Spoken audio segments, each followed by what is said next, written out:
At Christmas dinner, my 9-year-old daughter was seated alone next to the trash can on a folding chair. Everyone acted like it was normal. So she got up, walked over to me, and said, "Can you do the thing you said you'd do if it felt bad again?" So I did. 5 minutes later, my mom started screaming. "My name's Hannah Collins. I'm 34 years old." It started with a question from my daughter, Maddie, one night before bed. We were tucked into her little twin bed, the scent of lavender from her bath still clinging to her hair.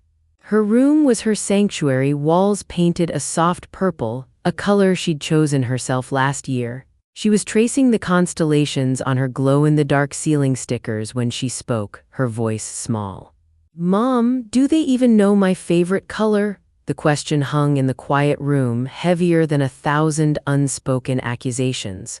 She was 9. She was old enough to notice the patterns I'd spent years trying to paper over with excuses and forced smiles. Old enough to see that she was a footnote in the grand story my family told about itself. I looked at her, this incredible, bright, funny little girl who had become my entire world the day I met her at 2, the daughter I had legally and wholeheartedly adopted when she was 3. My heart didn't just break, it fractured. In that moment, I saw all the tiny cuts and slights from her perspective. The way her name was always the one misspelled on a birthday banner. The way her gift was always a little less thoughtful, a generic toy instead of the book she'd been talking about for months. And now she saw it too. I pulled her close, her small body warm against mine. "I don't know, sweetie," I answered honestly. Then I made a promise, a secret pact just between us. I tipped her chin up so she could see the absolute certainty in my eyes. "If it ever feels bad again," I told her, my voice a fierce whisper, "if you ever feel small or forgotten, you just have to say the word. One word and we're gone, no questions asked. We'll just leave." She looked at me, her brow furrowed with the seriousness of a child making a grown-up deal. "What's the word?" "Enough," I said, "just whisper enough." Christmas at my parents' house was never a holiday. It was a production, meticulously designed and curated by my mother, Carol. She approached every family gathering like a magazine photo shoot.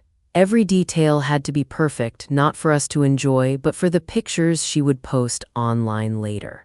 There were the matching flannel pajamas for the real grandkids, a theme she'd started the year before Maddie was born. There was the assigned seating at the dinner table, arranged not for conversation but for aesthetic balance in her photographs. The menu was debated and approved in a flurry of group texts weeks in advance. My sister, Brittany, was my mother's loyal stage manager. She'd be the one to send out the passive-aggressive reminders in the family group chat.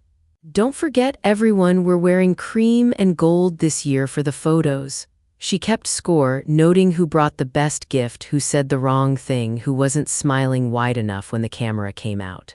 My husband, Tyler Collins, and I had a different role. We were the silent investors. We were the ones who paid for the parts of the production my parents couldn't afford but insisted on having. It was our ticket of admission, the price we paid to be allowed in the room. Last winter, that price was $1,950 for their heating oil, a bill they'd let slide until the tank was nearly empty. This year, it was $600 for a whole new set of glittering, shatterproof ornaments because Mom decided the old color scheme was dated. It was another $350 for desserts from a bakery she'd seen on social media because a homemade pie just wouldn't photograph as well. Our money flowed into these events, funding the illusion of a perfect, prosperous family. But no matter how much we paid, it never seemed to buy Maddie a real seat at the table. It just bought us a front-row view of her exclusion. Maddie's exclusion was a masterclass in plausible deniability. It was always subtle, a series of small cuts that you could almost convince yourself were accidental. When my parents sent out their big, glossy Christmas card featuring a collage of their grandchildren, my nephew Noah Mason's smiling face was front and center. Maddie's picture was nowhere to be found. When I called Mom to ask why, her voice was a symphony of feigned surprise. "Oh, it must have been a misprint, you know how those online card companies are." "I'm so sorry, honey, but a new card never arrived." Then there were the matching cousin pajamas. Every year, Mom would buy a set for all the grandkids. Noah and my other cousin's kids would be in matching red and green plaid, and Maddie would get a set in solid blue. They must have run out of her size in the plaid, Mom would say with a helpless shrug. At least she has something new to wear. Last summer, when Brittany threw a huge, catered birthday party for Noah with a bouncy castle and a magician, Maddie's invitation was mysteriously lost in the mail. We only found out about it when we saw the dozens of photos Mom posted online. They never, ever forgot to ask for money. Brittany's requests for contributions to parties Maddie wasn't invited to, or Mom's gentle reminders about an upcoming utility bill always found their way to me. But they always seemed to forget that Maddie was my daughter, that she was their granddaughter, that she was family. I started keeping a spreadsheet a few years ago, not for them but for me. It was a private, bitter ledger of every dollar spent on a family that treated my child like an optional extra. It was a cold, hard accounting of the cost of their conditional love. Before this Christmas, the total at the bottom of the column read $6,870. This Christmas, the curated cruelty was no longer subtle. It was blatant, unapologetic, and impossible to ignore. We walked into the house, the air thick with the scent of pine and roasting turkey. My mom, dressed in a shimmering gold sweater, was directing everyone to the dining room. The table was set for a dozen people, a vision of holiday perfection with a red runner, flickering candles, and gold-scripted name cards at every place setting. She pointed people to their seats with a theatrical wave of her hand. "Frank, my father, you're at the head, of course. Brittany, you're next to me. Tyler, me, Noah." One by one, the family found their designated spots. But there was no card for Maddie. I scanned the table again, a cold knot forming in my stomach. Her place wasn't there. Then I saw it. Tucked away by the swinging door to the kitchen, right next to the overflowing trash can, was a single gray metal folding chair. It was positioned just far enough from the table to not be a part of it. There was no name card, no festive plate, no Christmas cracker filled with a paper crown and a silly joke. It was the seat for an afterthought. My dad caught my eye and just shrugged, a gesture of helpless surrender. "Your mother has a system," he mouthed. A system, that's what he called it. Maddie didn't cry, she didn't throw a fit. She just stood there for a moment, her face pale, taking it all in. Then she walked over to me, her small hand finding mine. She leaned in close so only I could hear her, and whispered the word that shattered the illusion forever. Enough. Something inside me snapped into place, a feeling of cold, quiet certainty. I squeezed her hand, a silent acknowledgement that our pact was now active. I stood up, picking up my half-full wine glass from the side table. The cheerful chatter around the table faltered and then died completely as all eyes turned to me. "I'd like to make a toast," I said. My voice was perfectly steady, without a tremor of anger or sadness. It was the calmest I had felt in years. I raised my glass. "To the last family event we will ever attend." I let the words hang in the stunned silence. I smiled, a small, tight smile, directly at my mother. Her face, which had been arranged in a mask of hostess perfection, had frozen. Her mouth was slightly open, her eyes wide with disbelief and a flicker of rage. My dad looked down at his plate, refusing to meet my gaze. Brittany just stared, her phone forgotten in her hand. I walked to the head of the table, my heels clicking softly on the hardwood floor. I placed a simple, crisp white envelope on the table, right between my mom and dad's perfectly arranged dinner plates. Then I turned, went back to Maddie, and took her hand in mine. "Let's go get your coat, sweetie," I said, my voice gentle. I didn't look back at any of them, I didn't need to. We walked out the front door into the cold December air and didn't stop until we were buckled into our car. We were halfway down their snow-lined street when a sound cut through the night. It was my mother's scream. It wasn't a sound of grief or regret, it was pure, undiluted fury. Inside that white envelope I had placed 3 things, each one chosen with care. The first was a photograph. It was a 4x6 print of me, Tyler, and Maddie on the steps of the courthouse the day her adoption was finalized. We were all beaming, and Maddie was holding a little sign that said, "Officially a Collins." It was a simple, powerful reminder of the day she legally, officially, and forever became our daughter. A day none of them had bothered to attend. The second item was a short, clear letter. It wasn't emotional, it was a statement of fact. It said that effective immediately, we would no longer be attending any family events. It also stated that we would no longer be providing any financial support for holidays, for bills, or for anything else. The letter laid out a single, non-negotiable condition for any future contact. Maddie had to be treated as a full and equal member of the family. Her name on every card, an invitation to every party, a real seat at every table, until they could guarantee that there was nothing more to say. The third and final item was a printed copy of my spreadsheet, the one I'd kept for myself for years. I'd titled it The Cost of Admission. It listed every contribution, every loan that was never repaid, every event we'd bankrolled. The total at the bottom was printed in bold, $6,870. Tucked behind that spreadsheet was one last, damning piece of evidence. I had been at my mom's house last week to drop something off, and I'd seen her laptop open on the kitchen counter. Her planning notes for Christmas dinner were on the screen. I'd glanced at them, and one line had burned itself into my memory. I'd taken a quick photo with my phone. Now, a printed screenshot of that note was in the envelope, Seat M. By kitchen keeps photos cohesive. M. Maddie. The cruelty wasn't an oversight, it was small, but it was deliberate. It was a choice.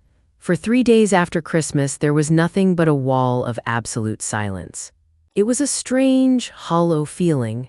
The family group chat, which was usually buzzing with post-holiday photos and thank yous, was ominously quiet. I knew they were talking. They were calling each other, texting privately, strategizing.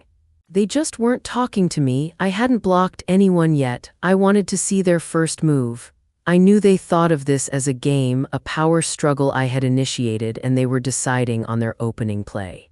On the fourth day, my phone buzzed with a notification from a payment app. It was a request from Brittany. The amount was $450. The memo line read, Noah's birthday party contribution, Noah's party. The one Maddie had never been invited to, the one they were planning for next month. It was so audacious, so completely tone-deaf that I almost laughed. This was their first move, to pretend nothing had happened. To pretend my letter, my toast, my departure, my boundary didn't exist.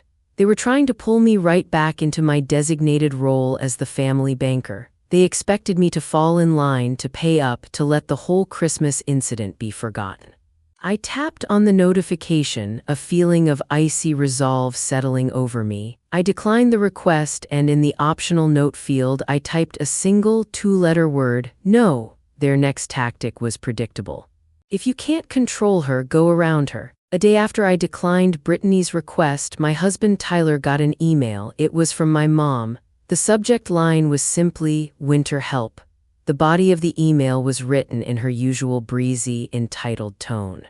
Hi Tyler, it read, just wanted to check in about the usual help with the heating bill. Things are a bit tight this month. Let me know when is good for you. Love, Carol. She didn't mention me. She didn't mention Christmas. She was trying to treat Tyler like a separate entity, a more reasonable person she could appeal to man. Tyler, my steadfast, loyal husband, didn't even reply to her. He just forwarded the email to me without a single word of comment. He knew this was my fight to lead, and he was standing right behind me, a silent, unshakable wall of support.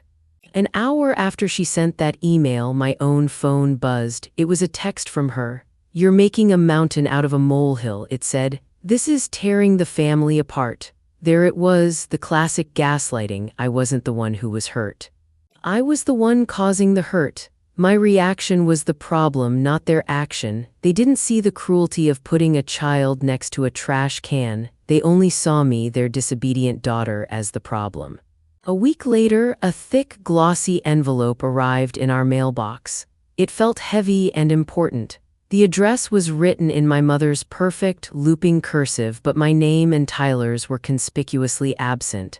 It was addressed only to Maddie. A cold feeling washed over me as I handed it to her. She carefully tore it open. Inside was a single, professionally printed 8x10 photograph. It was a picture of the entire family posed around the Christmas dinner table taken after we had left. The hated metal folding chair was gone. Everyone was smiling, holding up their wine glasses, creating the perfect image of holiday cheer. It was a masterfully crafted lie.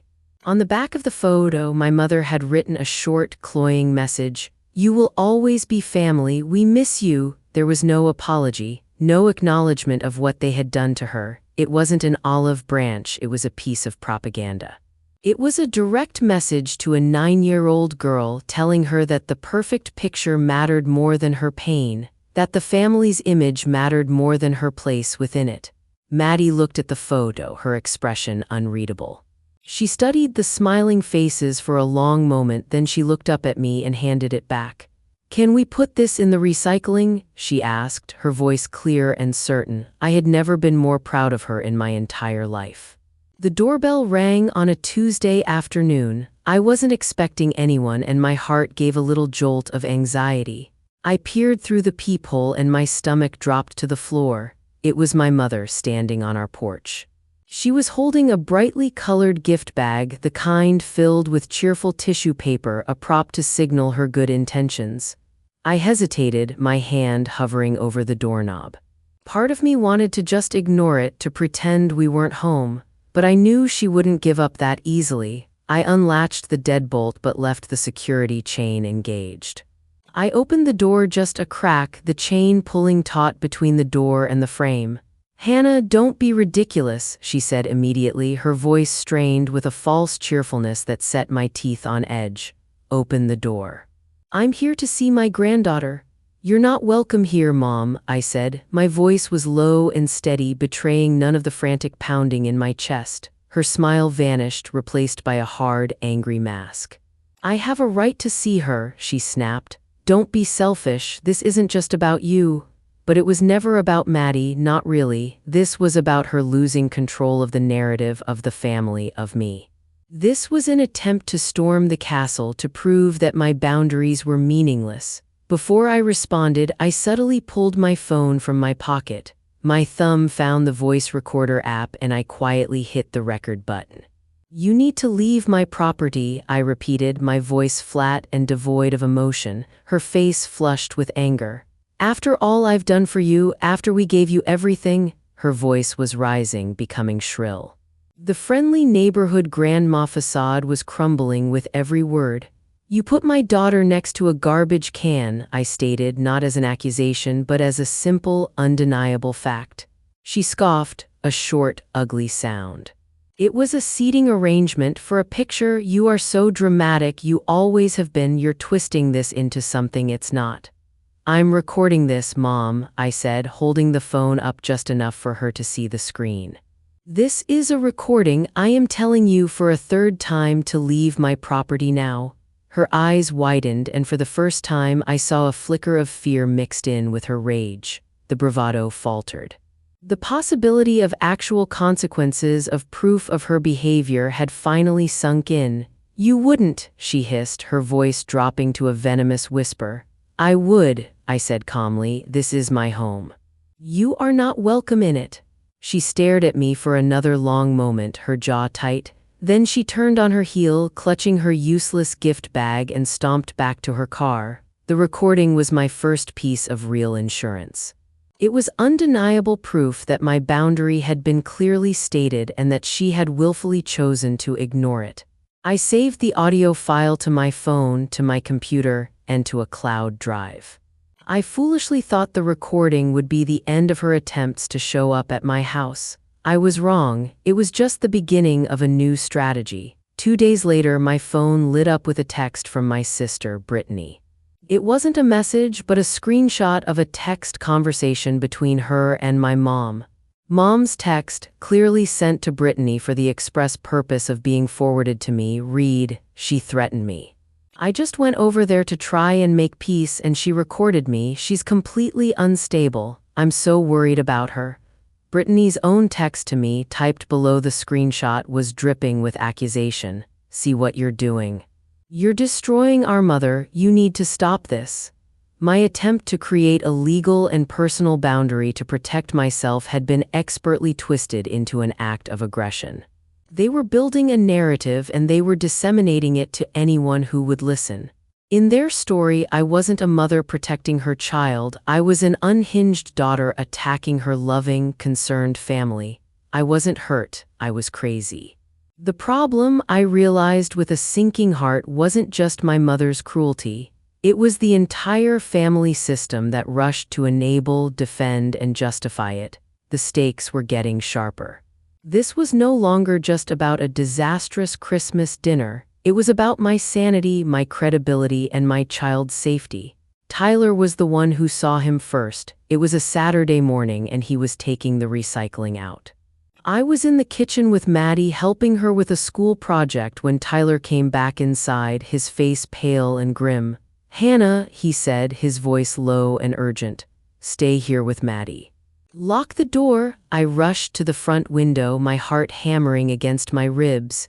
There was a man standing on our porch just looking at our front door. He wasn't a delivery driver. He wasn't a neighbor. He was thin, with tired, hollow eyes and a restless energy that made my skin crawl. He looked familiar in a way that felt like a nightmare trying to surface. Tyler went to the door, opening it just enough to speak through the crack, his body forming a solid barrier in the doorway. "Can I help you?" Tyler asked, his voice rock solid. The man offered a weak, sickly smile. "I'm just looking for Hannah and Madison." He used her birth name, the name no one had used in 6 years. The name that belonged to a past we had worked so hard to leave behind. My blood ran cold. The vague familiarity sharpened into horrifying recognition. It was Colin Hart, Maddie's biological father. A man who had lost his parental rights due to profound neglect and a crippling substance abuse problem. A man who had a court order against him, an old one that had since expired, forbidding him from coming anywhere near our daughter. Colin wasn't supposed to know where we lived. He wasn't supposed to know our last name. He definitely wasn't supposed to be within 500 feet of Maddie. My mind raced, trying to figure out how this was possible.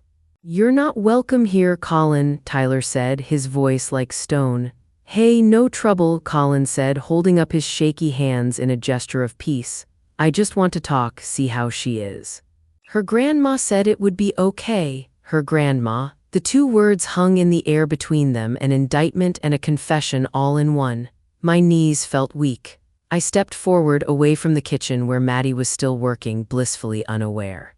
"Who told you where we live?" I asked, my voice barely a whisper. He looked past Tyler and saw me. His eyes lit up with a disturbing recognition. "Carol," he said, as if it were the most normal thing in the world. "Your mom, she found me.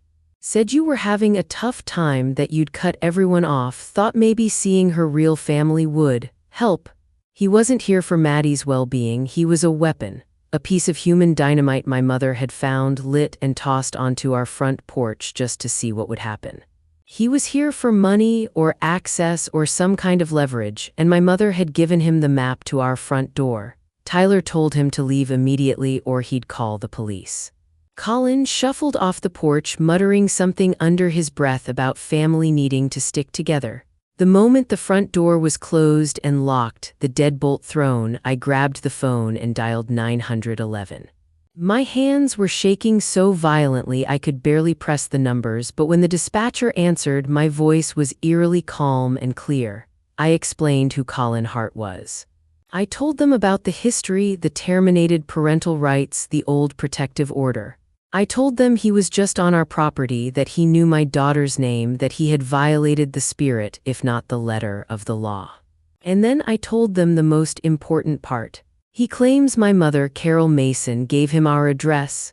The dispatcher was calm and professional. She took down all the details, confirmed our address, and said she would dispatch an officer to our location to take a full report. After I hung up, I leaned against the counter, my legs shaking too much to hold me up. I looked over at Maddie, who was now looking at me with wide, worried eyes. I forced a smile and went to her, wrapping my arms around her small frame. "You are safe," I told her, my voice thick with emotion. I was saying it as much for myself as for her. This was the hard proof I never wanted to have. My mother hadn't just crossed a line, she had taken a can of gasoline and set our lives on fire. While we waited for the police to arrive, a thought nagged at me. How had she contacted him? It seemed impossible. Then I remembered something. A few days ago, I'd gotten a notification that I'd been added to a new group chat. It was my cousin planning a baby shower, and I'd ignored it. I opened my phone now, my fingers flying across the screen. I scrolled back through the messages, past the chatter about dates and gift registries, and then I saw it. It was a message from my mother sent to the group 2 days ago. It was clearly a mistake, a text meant for someone else that she had accidentally sent to the baby shower planning chat. There was an unknown number in the group, someone I didn't recognize who must have been the intended recipient. The message read, "He needs a little push. He says he's clean. Address is 124 Willow Creek Lane. Just tell him to talk to her for the good of the family. 124 Willow Creek Lane, our address." My mother had sent our address to a dangerous man. She had contacted him, encouraged him, and pointed him directly at our home, for the good of the family. The phrase made me sick. Her idea of the good of the family was to re-establish her control, and she was willing to put her own granddaughter in the path of a volatile, unstable man to do it. My breath hitched. This wasn't a molehill. This wasn't a misunderstanding. This was a bottomless pit of malice, and she had just tried to throw my daughter in. I took a screenshot of the text message. I forwarded it to my own email, to Tyler's email, and saved it to my cloud drive. It was cold, digital, undeniable proof. Officer Miller, the police officer who responded to my call, was a man in his late 40s with a kind face but serious, observant eyes. He sat at our kitchen table and listened patiently as Tyler and I laid out the whole story, from the Christmas dinner to the man on our porch. He didn't interrupt, he just took notes. I showed him the paperwork for the old protective order against Colin, the one that had expired 2 years ago. I explained that Colin had never known our address, that we had moved to this town specifically to create distance. I told him what Colin had said about my mother sending him. Then I handed him my phone and showed him the screenshot of the text message. He looked at the phone, reading the words carefully. He looked back up at me, his professional expression now tinged with something that looked like disbelief and disgust. "Ma'am," he said, his voice all business, "this is more than a family dispute. Giving the address of a child to a person with a history like his, especially when parental rights have been terminated, that's endangerment." His words were a cold, terrifying comfort. He was validating everything I feared. This wasn't just a toxic family dynamic, it was a real, tangible threat. He advised us to go to the county courthouse first thing Monday morning to file for an emergency protective order against Colin. He also suggested we document every single interaction with my mother from now on, every text, every call, every unexpected visit. He gave us an incident number for his report and promised to make a note of the text message, linking my mother's actions to Colin's appearance at our home. His visit confirmed my worst fear: we were in actual danger. That night, after Officer Miller left and the kitchen felt too quiet, Tyler and I sat at the table with 2 mugs of coffee gone cold. The house creaked in that way old houses do, like it was listening. I could feel the line between who I'd been and who I had to become drawing itself tight and permanent inside me. It wasn't drama anymore. It wasn't a family spat you could smooth over with a casserole and an apology. When Mom gave our address to a dangerous man, she didn't just hurt my feelings. She broke a basic contract that mothers are supposed to keep. She put her grandchild in danger. That settled everything for me. Tyler's jaw was clenched so hard I thought it might ache. He reached across the table and put his hand over mine. "She's not going to get away with this," he said, quiet and steady. He didn't sound like a man fueling a grudge. He sounded like a man who'd been cornered and decided to fight back. I felt my own anger steady into something colder, more useful. There was no soft landing left. There was no ritual apology to accept, no holiday to go back to. There was only forward. The decision landed like a physical thing between us. We were done pretending we could be part of that family anymore. That didn't mean I wanted to burn bridges for the sake of spite. It meant I had to protect my daughter with everything I had. Mom had made her choice. The question was what choice we would make in response. I wanted more than distance. I wanted a kind of finality. I wanted to make sure there would never again be an easy way for them to reach into our lives and touch Maddie. Early the next morning, I drove to the county courthouse with my hands gripping the steering wheel like they were trying to steer me into a new life. The forms felt cold in my lap as I signed my name and answered questions. The judge who saw us was stern but not unsympathetic. He listened as I explained in plain words that a man with a history of neglect and drug use had shown up at our house and that Mom had given him our address. I handed over the screenshot of Mom's text. I didn't embellish. I didn't cry. I told the truth as if stating the facts could create armor around us. The judge granted us what we needed, something that would at least make crossing our doorstep a punishable act for the man who shouldn't be near Maddie. Walking back to the car with the paperwork in my bag felt surreal. There was relief, but it was laced with the sharp sting of loss. The paperwork confirmed what I'd already known in my bones. This was not just a family matter. It was a threat that required action. It was a formal recognition that they had jeopardized our safety. The cost of getting that safety was heavy. It wasn't a bill you wrote a check for. It was the slow, grinding tally of every small surrender and compromise I'd made for years. I thought about all the private sacrifices, gifts bought because it would make Mom happy, checks written because they always seemed to need a little help, holidays planned to keep the peace. Those things had felt like love at the time. Now they read like payments for a seat at a table that never had room for my daughter. I felt cheated not just of money but of the idea of family itself. That night I opened my laptop and stared at the spreadsheet that had sat in a folder labeled Family for years. I titled a new sheet Final Accounts. The entries read like evidence in a case. Heating oil, holiday decorations, Noah's party contribution, a phone bill paid for months when Mom pretended they couldn't manage it. I didn't have to add everything.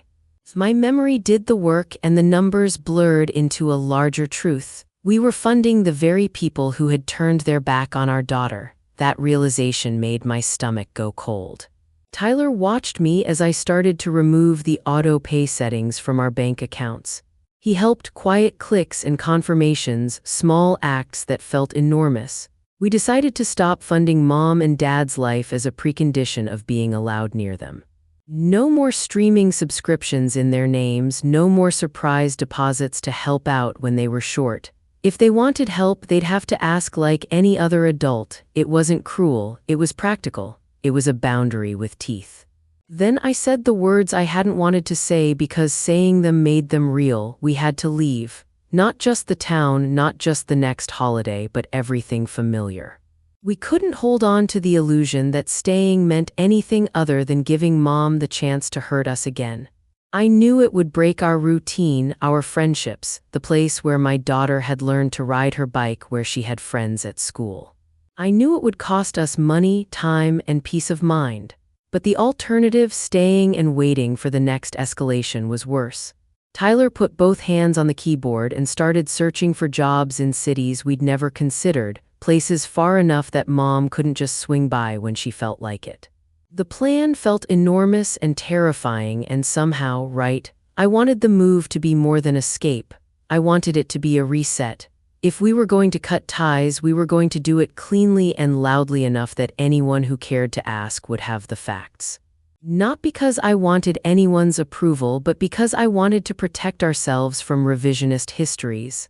Mom had always been good at editing the family story into the version she preferred. If she rewrote me as the villain, I would refuse to let the truth be erased. The spreadsheet would be accounted for, the police report would be attached to the timeline, the money she'd expected would go somewhere that mattered. I wasn't doing this to hurt her, I was making sure she couldn't hurt us again. You could predict what happened next.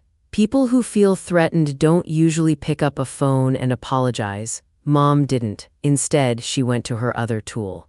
Other people's sympathies. It started with a call from Aunt Patty, a syrupy voice full of concern that tasted false. "Hannah, honey, your mother is just beside herself," she said. "She's worried about you. She says you're not yourself." Patty wanted to be the consoling aunt, the neutral party who would coax me back into the family fold. I told her the truth. I kept it short. I read her the words of the text she had apparently not seen. The one where Mom gave our address to Colin Hart. I told her the rest, the man on our porch, the police report, the feeling of being unsafe in my own home. There was a pause long enough for me to picture the conversation in her head, the images she was choosing. "Well," she said finally, "there are always two sides to every story, Hannah. Your mother loves you. She's so hurt." It wasn't just the defense of Mom that stung. It was the readiness with which family members redirected their concern away from the danger and toward Mom's hurt feelings.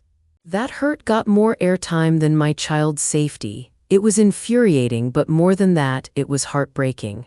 I realized how deep the contagion of Mom's narrative ran. She could cast herself as the victim and people would believe it because she had practiced the part for so long. Brittany joined the chorus next, not with love but with a command. Her messages came wrapped in moral superiority and hurt feelings. "You're tearing the family apart," she'd written again and again. She didn't ask questions. She didn't say, "Are you okay?" She assumed motive and assigned blame. In her telling, I was the one making choices that had consequences for everyone else. It was a neat inversion. I was reckless, they were fragile. I wasn't allowed to point out that their fragility had a history of cruelty to it.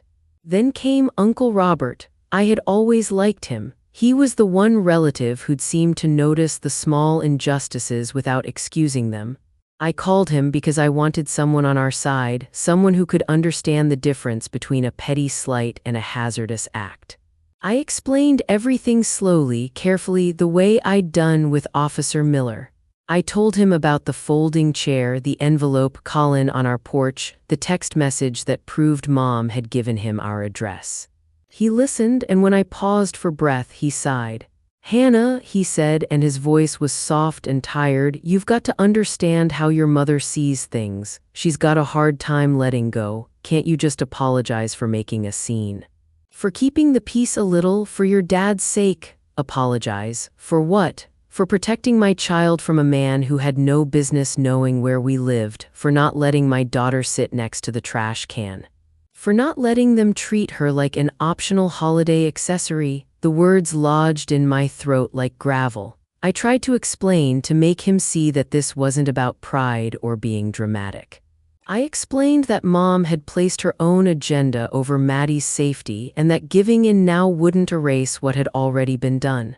He asked me to let it go. He asked me to preserve the family for Dad's sake. His answer wasn't malice. It was a weary, old-school belief that families take one for the team to keep the peace. But in his reasoning lay a choice, the same one Dad had made. Comfort for the adults was more important than the safety and dignity of a child. When he suggested I sacrifice our boundary for the sake of not making things worse, I felt an old pattern settle back into place, the pattern where my wants and my daughter's well-being were the flexible parts of the family apparatus. I ended the call with a polite, strained thank you, but inside something closed off. I had been seeking an ally and found instead a map of how the system worked: sympathy for Mom, pressure on me to conform, and a tolerance for the small cruelties that kept the hierarchy intact. The circle of people who would choose our daughter's safety dwindled to Tyler and me, the officer's report, and the cold, clean evidence saved in my cloud. It was terrifying and clarifying all at once. We had chosen our side and the rest of them had made theirs. The consequences started to spill into our daily life in small, poisonous ways. I ran into Jessica, my cousin's wife, at the grocery store one afternoon. The fluorescent lights hummed and the cart squeaked, and I saw her out of the corner of my eye, pushing down the cereal aisle. She did a double take, then turned her cart and disappeared like I was contagious. People I'd waved to for years crossed the street rather than say hello. The mail carrier started leaving packages at the curb instead of at our porch. When I brought it up to Tyler, he shrugged and said, "They've all heard one version." You can't control what people think. He was right, but that didn't make it less sharp. A neighbor I used to consider friendly, Mrs. Lang, who brought over baked goods when we first moved in, stopped by my mailbox. She spoke like someone delivering bad news, careful and slow. "Your mother called me," she said. "She was so worried about you, said you'd been making a scene and that she just doesn't know what to do." I told her the truth. That my mother had given our address to a man with a history of violence and substance abuse and that we'd filed a police report. Mrs. Lang blinked, then said, "Oh my. Well, it's all so sad." The sympathy felt directed at my mother, not at the child who'd been placed next to a trash can. Everywhere I went, I felt their eyes, the way someone follows a headline without ever reading the article. At the school pickup line, a few parents who I'd shared playdates with began to offer awkward, sideways comments about family stress, as if my situation fit into a tidy box called drama. The quiet judgment tightened the town like fog. It made me feel naked in a place that used to be comfortable, a house whose safety I could no longer take for granted. The smear wasn't about convincing everyone the opposite of the truth. It was about making the truth messy, slow, and expensive to defend. And while they whispered, my daughter was the one paying the price in small cuts: friends who didn't know how to explain why she wouldn't be at a cousin's party, schoolmates asking why her grandparents weren't at games. I called Dad because I needed to know which side he'd be on. He'd always been quieter than Mom, the one who liked to read the paper at the kitchen table while Mom orchestrated the world, the steady hand when things calmed.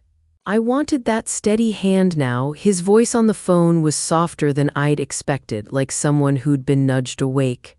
"Hannah," he said, like a man trying to find words he didn't have. "Dad, do you know what Mom did?" I asked, not wasting the breath to soften it. There was a long, rustling pause. "Your mother is very upset," he said finally. "She's been calling everyone. She says you overreacted." His tone was tired, the way someone speaks for the sake of peace. "She gave our address to Colin Hart," I said. The syllables felt heavy. "She told him to come by. He came to our house." A silence stretched so long I could hear a car pass on the street. "She just wants the family back together," Dad murmured. "Can't you apologize for your father's sake? He's been so hurt by all this." Apologize, the word landed like sand. He wasn't angry or cruel, he was choosing comfort over the truth. It wasn't that he didn't care. It was that preserving the old pattern, the one where Mom stayed in charge and everything stayed tidy, was more important to him than confronting what she'd done. He asked me to set aside my fear, my proof, the police report. He wanted me to smooth things out like we used to smooth a tablecloth over a scratch. That call sealed it. His neutrality wasn't neutrality at all. It was a passive agreement that my daughter's safety was negotiable so the family could appear whole. When he said, "Can't you just make it easier?" I understood that I couldn't rely on him to help. He'd chosen the version of family that fit Mom's narrative. I had to choose a different path for Maddie. A few nights later, I found myself cleaning out an old cloud storage account I'd used years before. I told myself it was just organizing, clearing out pictures, freeing up space, but the drag of old files felt like pulling at a thread. I clicked into a folder labeled Family Vacation 2018 out of a kind of aching curiosity.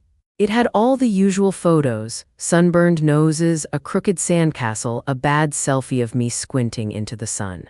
But there was a subfolder called Trip Planning, and inside it were documents my family had edited together. One file was a planning document Brittany had created.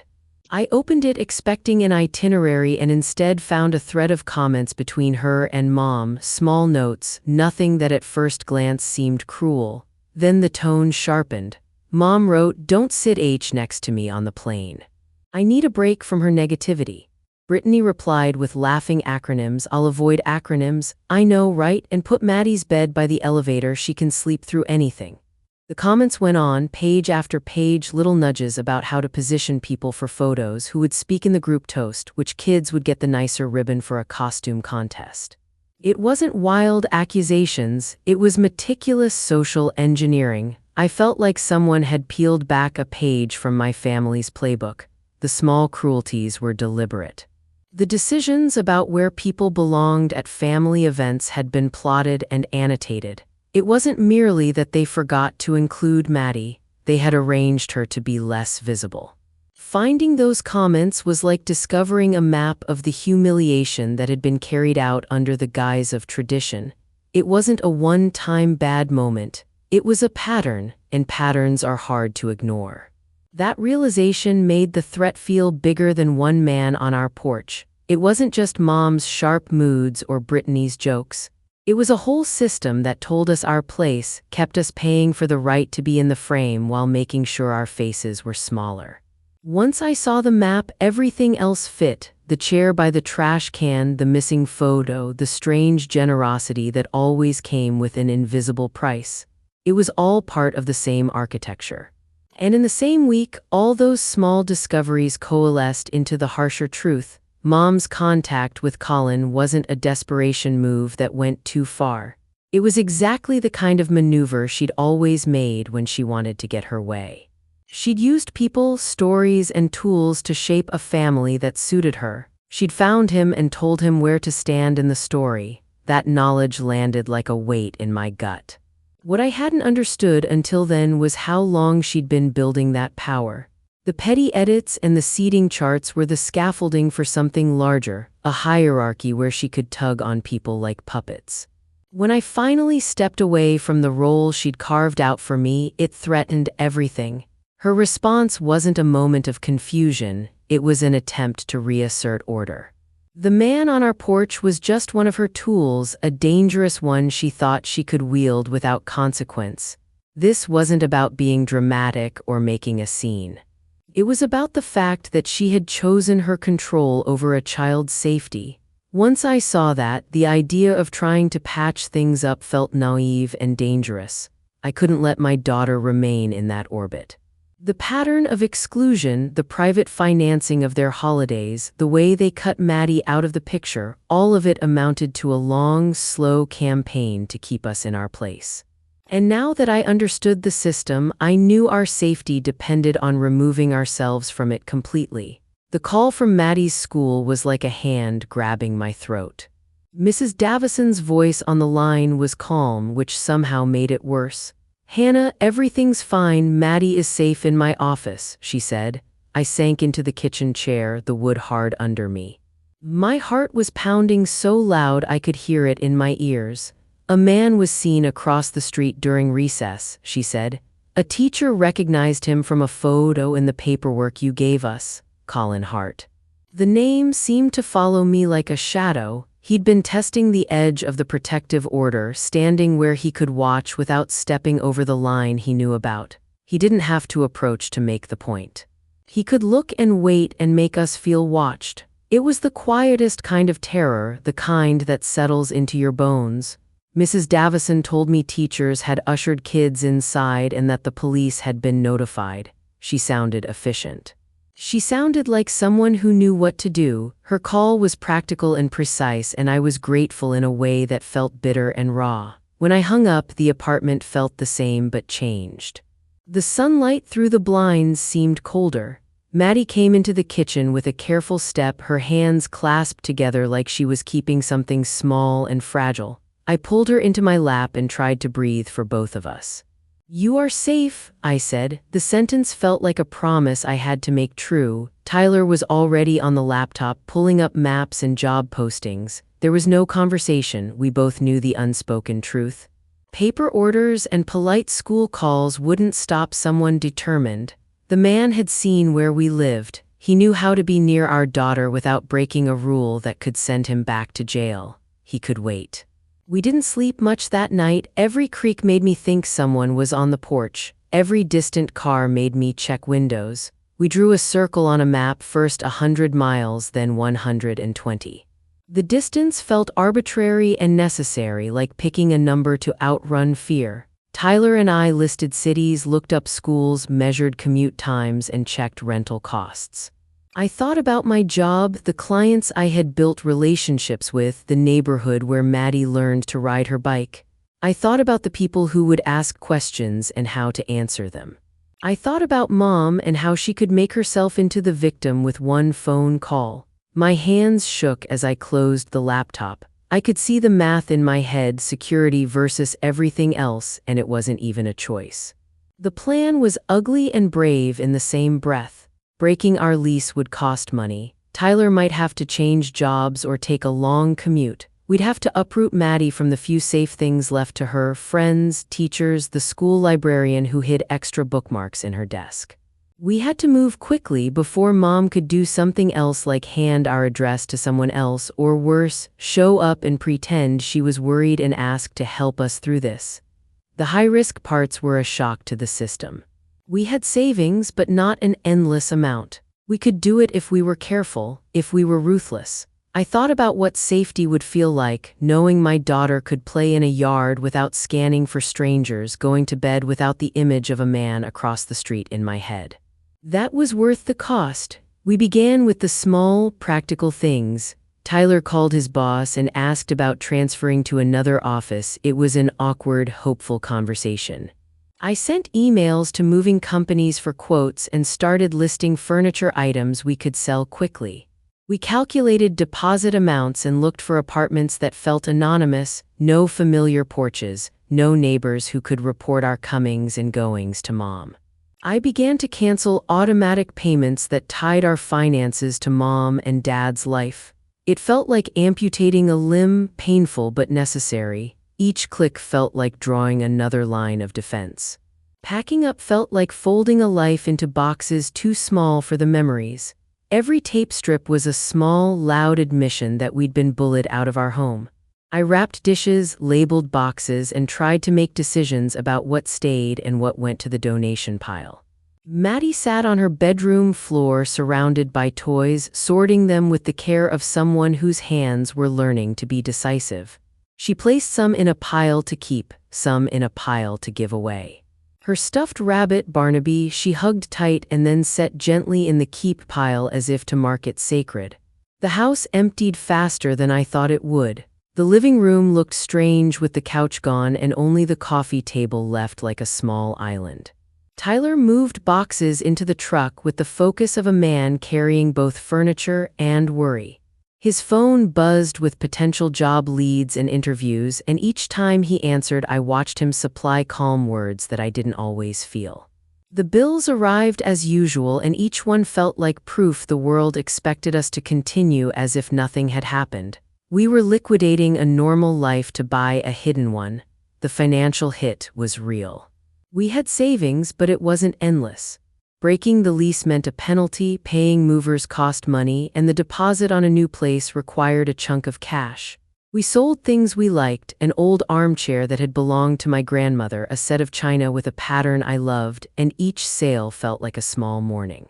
At night, when the apartment was quiet and the boxes were stacked like a small city, I lay awake and thought of Mom's face when she realized there would be no more easy access to our money. I imagined her fury, the way she'd spin the story to other people to get them on her side. For the first time, the idea of protecting my daughter meant withdrawing everything Mom could control, including financial levers she'd come to expect.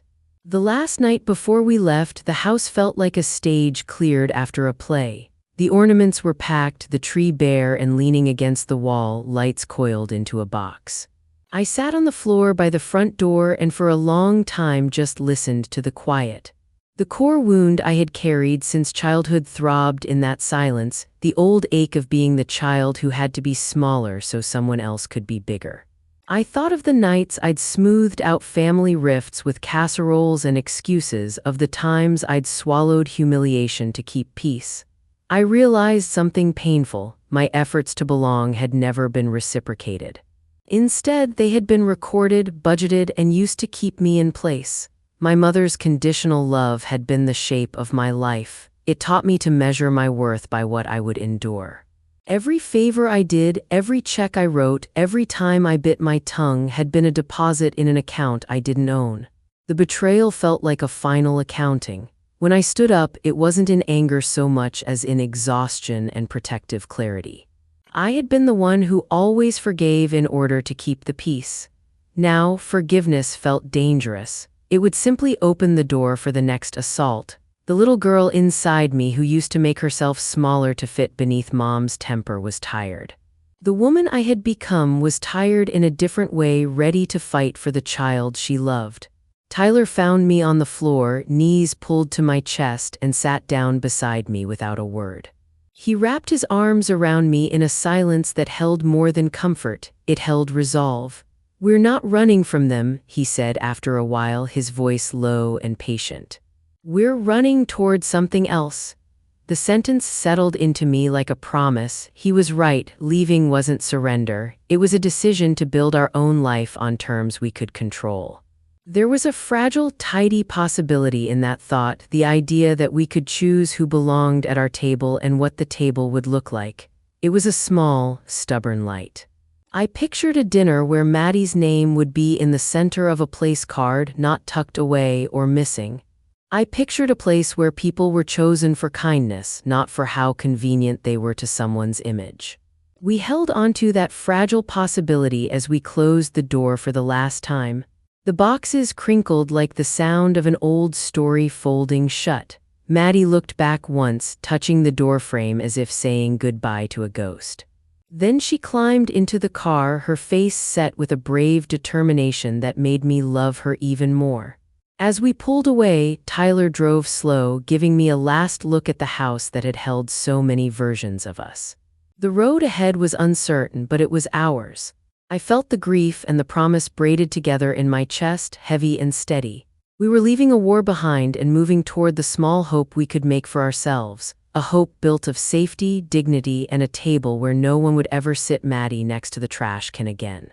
The day before we left, I cleared my desk and opened a new email, my hands steady for the first time in weeks. I typed a subject line that felt like a sentence finalizing a long, painful chapter. Final accounting and notice of no contact. The recipients were Mom, Dad, and Brittany. I didn't add flourishes or excuses. I didn't try to soften the blow. I wrote in short, factual sentences that left no room for reinterpretation. I told them that as of that date, all financial ties were permanently ended. No more automatic payments for phone service, no more contributions to utilities, no more covers for parties or last-minute family needs. I told them we had moved to an undisclosed location for the safety of our child, and that their actions had made that move necessary. I said there would be no contact until they could demonstrate real, lasting change, until they could treat Maddie like every other grandchild with her name on every list and her place at every table. I made it clear that any further attempts to contact us would be considered harassment and that we would respond through the proper channels. I didn't add a line about forgiveness or hope. This wasn't about theatrics. It was about hard edges and safety. When I hit send, the screen flashed for a second like a soft door closing. Then I blocked their phone numbers, blocked their emails, and removed them from every social platform where they'd been able to monitor us. For a brief, strange moment, the world was quieter. The silence that followed was mine, not theirs. It felt like holding my breath and finally being able to exhale. The files I attached mattered more than the words in the body of the message. I knew they would try to rewrite the story, so I refused to give them the blank space to do it. One attachment was the police incident report from the day Colin stood on our porch. It was a plain, stamped document with an incident number and a line or two describing what had happened, which officer had responded, and that a report had been filed. The second was the screenshot of Mom's text giving him our address, cold, digital proof that wasn't open to interpretation. The third was a copy of Maddie's adoption decree, the paper that named us as her legal parents and made clear that no one could claim rights without going through a long, public process. The fourth attachment felt almost like a small, private joke at Mom's expense. I had taken the money she expected in January, the $2,000 she'd hinted at in calls, and I donated it to a local children's shelter in Maddie's name. I attached the receipt. I didn't want her money to vanish into spite. I wanted it to do something that mattered. The receipt was tiny and clean and said, "Thank you for your donation," in a voice that meant more than any family promise ever had. The fifth attachment was a printed copy of my final accounts spreadsheet. It listed every payment we'd made over the years: heating, oil, decorations, desserts, party contributions, and the petty items that add up to control. At the bottom, the total glared back: $6,870. I didn't ask for repayment. I wanted them to see the cost of their performance. I wanted other people to see it too if they ever tried to ask why we left. There were also copies of the audio recording of Mom on our porch and a few screenshots of the planning notes I'd found on her laptop. I wanted a clear paper trail that could not be edited into a prettier picture. When I hit send, I felt guilty for a second, not the kind of guilt that makes you apologize, but the kind that comes from pulling a bandage off a wound and knowing it will sting. Then I reminded myself whose safety I was choosing. I archived the message in 3 different places and printed a copy to slip into a small file I kept locked in our moving box. After I sent the email, I blocked them. I deleted their contacts from my phone. I untangled our lives from the little knots they'd tied over the years. There was no drama left to be had, only the practical work of protecting my family. Our new apartment was small and full of light, the kind of place that felt honest because it had nothing to hide behind. Unpacking was the opposite of packing. Each item we opened felt like a small act of creation. We put a lamp on the table and it was ours to decide where the light should fall. We found a park down the street with slow swings and a sandbox that wasn't guarded by judgment. The library had a children's corner where Maddie sat on a bright cushion and read aloud to herself the way she always had, but now without worrying whether someone would notice her voice wasn't the right volume for the photograph. The quiet was the first real gift. My phone didn't buzz in the night with passive-aggressive messages. My email inbox didn't hold layered demands. Instead, there was a kind of ordinary peace. Pancakes on a slow Sunday, a pizza place that learned our order after 2 visits, a neighbor who waved without asking for an update on some imaginary family drama. The tension that had lived in my shoulders for years began to loosen like a knot slowly coming undone. I felt the muscles around my jaw unclench. I slept. The cost of all of it was obvious in little ways. Maddie still flinched when a car slowed too long in front of our building. I woke from a dream, sometimes reaching for a porch light I no longer had. We paid penalties for breaking our lease. We sold things we liked to cover the deposit on an unfamiliar apartment. The savings we'd built up shrank. Those numbers mattered. They were the price of safety, and I didn't regret them. The scars were there, sometimes a flash of anger, sometimes a quiet ache, but they faded a little each day. Most of all, we were no longer waiting for the next calculation, for the next manufactured moment that would test our limits. We were building instead. Tyler started a new commute that was longer but honest, and the work felt less draining. Maddie made a friend at the park who didn't know our history and didn't care. We made new small routines, the kind that feel like stitches. A Saturday farmer's market, a library card tucked into my wallet, a pizza night with a coupon clipped on the fridge. A month after the move, we bought a small wooden dining table, nothing fancy, just something solid with room for 3 and extra room for unexpected guests. Setting it up felt like planting a flag. As we folded out the chairs and wiped the grain with a cloth, Maddie disappeared into her room and returned with a stack of construction paper, scissors, and crayons. She sat at the table and made name cards with the careful concentration of someone performing a ritual that mattered.